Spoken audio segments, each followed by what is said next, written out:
We have done a project on the topic to create blinking or flashlight using any 555 timer IC. Though it is a simple project, it has a wide range of applications. As we didn't have much components, we have done the simple project. First, let us see the materials used for this project.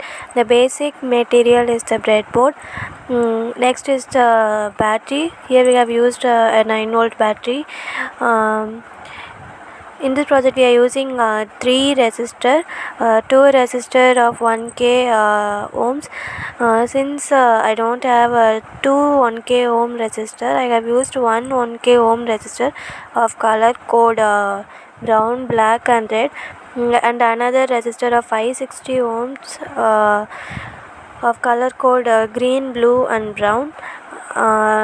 The other resistor is 470 kilo ohms resistor of color code yellow, violet and yellow.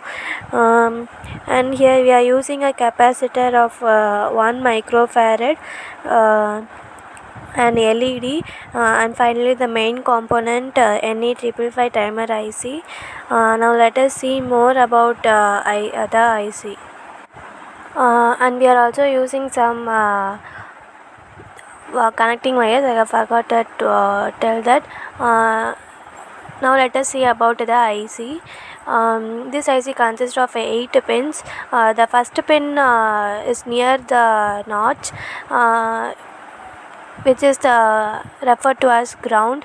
The second pin is called a trigger, which is responsible for transition of the flip-flop from set to reset. The output of the timer depends on the amplitude of the external trigger pulse applied to this pin.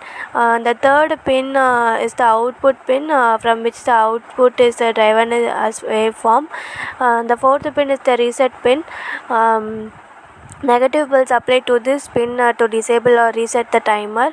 When not used for reset purpose, it should be connected to the VCC to avoid false triggering. The fifth pin is control voltage. Here we are not using the fifth pin. The fifth pin controls the threshold and the trigger levels. It determines the pulse width of the output waveform.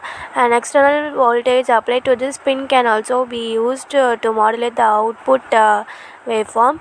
And the sixth pin is the threshold pin, that compares the voltage applied to the terminal with a reference voltage of 2/3 VCC. The amplitude of the voltage applied to this terminal is responsible for the state of the flip-flop.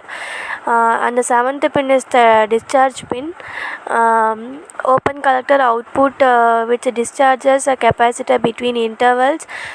It toggles the output from high to low when the voltage reaches 2/3 of the supply voltage. Finally, the last pin, 8th pin, is the supply voltage with respect to ground.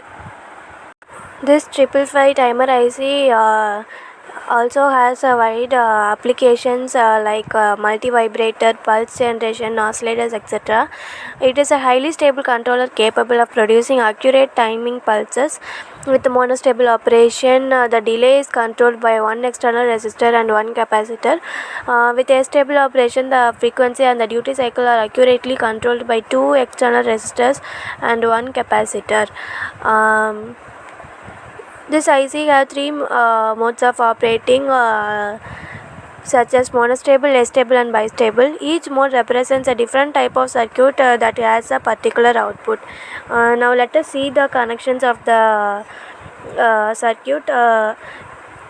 Here is the circuit diagram.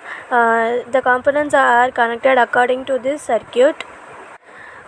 First, the second and sixth pin are short circuited with a jumper wire.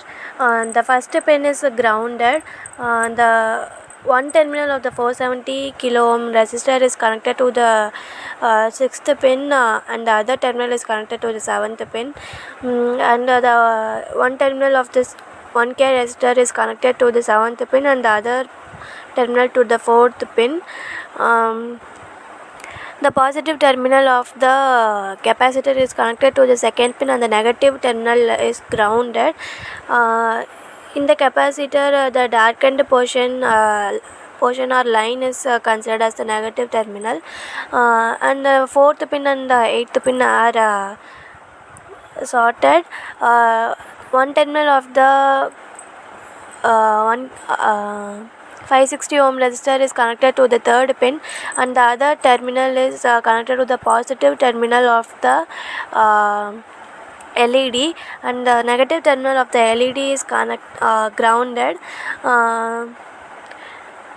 Now the positive terminal of the battery is connected to the 8th pin, that is the VCC, and the negative terminal can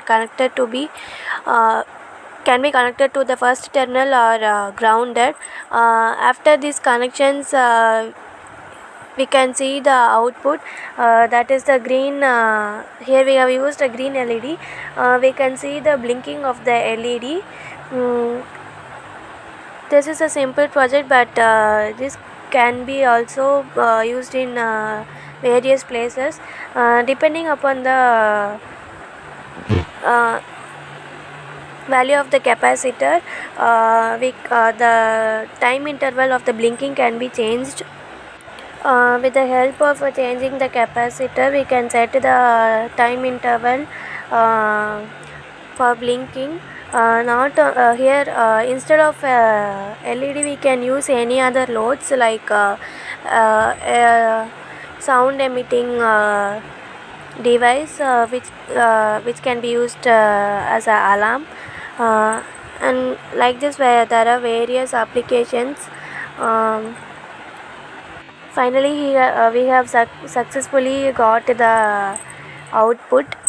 Thank you, ma'am.